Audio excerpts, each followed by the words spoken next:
A wealthy father walks into his dining room during lunch and catches a nanny doing something that stops him cold.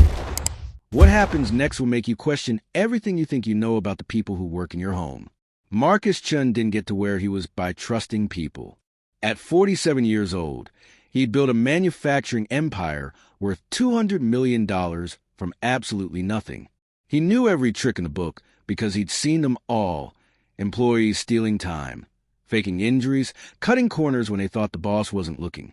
So when his CFO mentioned some irregularities in the second shift reports at his largest factory, Marcus didn't hesitate. He canceled his afternoon meetings, got in his Bentley, and drove 2 hours to facility himself. No warning, no phone call ahead. That's how you catch the truth. He arrived at exactly 12:47 p.m., right in the middle of lunch break. The parking lot was half empty. Most workers had probably left to grab food. Perfect timing. He'd walk the floor, check the production lines, see what was really happening when management wasn't breathing down their necks. Marcus pushed through the heavy steel doors expecting the usual, maybe some equipment left running unsafely, workstations a mess, people on their phones instead of maintaining the machinery. What he saw stopped him cold. The main production floor was absolutely silent, but it wasn't empty. 73 employees, he later learned the exact number, were sitting in a massive circle in the center of the factory floor. Not eating, not on their phones, just sitting there together. And in the middle of that circle was a hospital bed.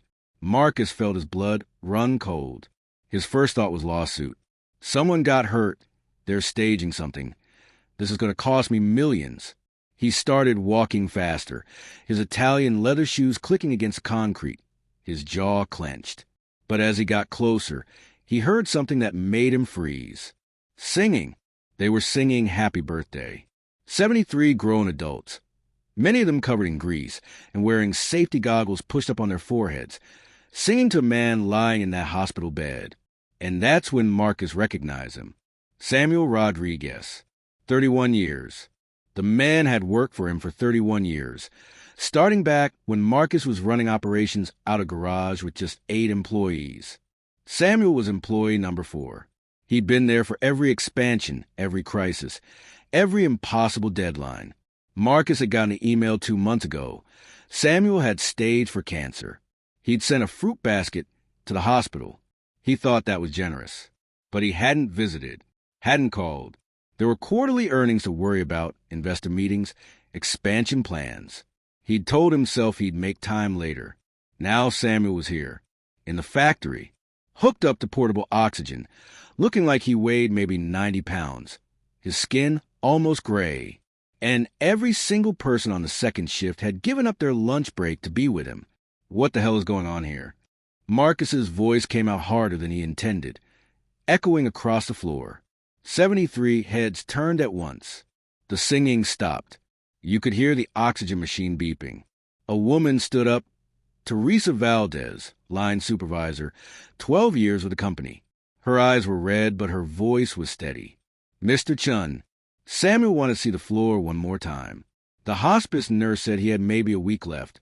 So we brought him here. On our own time. Nobody's on the clock right now, sir. Marcus stared at her.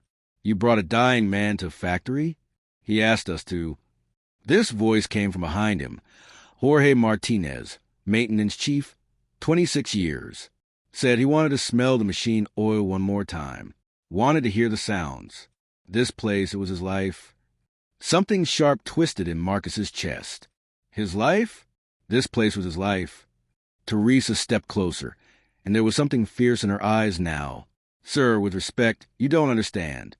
When your suppliers fell through in 2008 and you couldn't make payroll, Samuel took out a second mortgage on his house and loaned you $40,000. He never asked for it back. When that electrical fire almost shut us down in 2015, he was here for 62 hours straight rebuilding the damaged lines with his own hands. When your daughter... Stop. Marcus's voice cracked. Just stop. But Teresa didn't stop. When your daughter graduated from Stanford 3 years ago, Samuel was the one who told us all to chip in for that telescope you gave her. He said you'd mentioned she loved astronomy. He organized the whole thing. Cost him $300 he didn't have. You never knew it was from us. From him. The telescope. Marcus remembered that telescope. He'd been so proud. Thought he'd picked out himself. But when he really thought about it, there had been a card. An unsigned card that said, "From your biggest fans." He'd assumed it was from the executive team. His legs felt weak. Why? The word barely came out. Why we do all that? Because you gave him a chance when no one else would. This came from Samuel himself, his voice thin and strained, barely a whisper through the oxygen mask.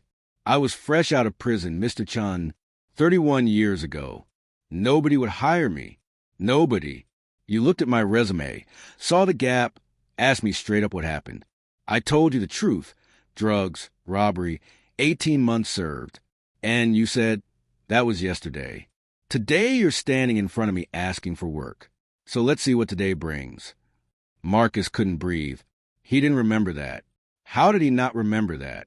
You changed my entire life with one sentence, Samuel continued, tears running down his hollow cheeks. Everything good that happened after, my wife, my kids, my grandkids, my home, it all started the day you saw me as a person instead of mistake. So yeah, I love this place. Because this place gave me my life back. The factory was dead silent, except for that oxygen machine. Beep, beep, beep. Marcus felt 73 pairs of eyes on him. He was supposed to be angry. He was supposed to reprimand them for liability issues, for bringing medical equipment into a work zone, for abandoning their stations. Instead, he walked forward into that circle. He knelt down next to Samuel's bed, his expensive suit wrinkling, his knees hitting the cold concrete. And for the first time in maybe 20 years, Marcus Chun started to cry. "I'm sorry," he whispered. "I'm so sorry I didn't come sooner. I didn't know. I didn't see." Samuel's thin hand reached out and gripped Marcus's with surprising strength. "You gave me 31 years of dignity. That's more than enough." Samuel Rodriguez died 4 days later. But what happened next is what you need to hear. The funeral was packed. Over 400 people showed up. Marcus shut down the factory for the day so everyone could attend. He paid for everything. The service, the flowers, the reception.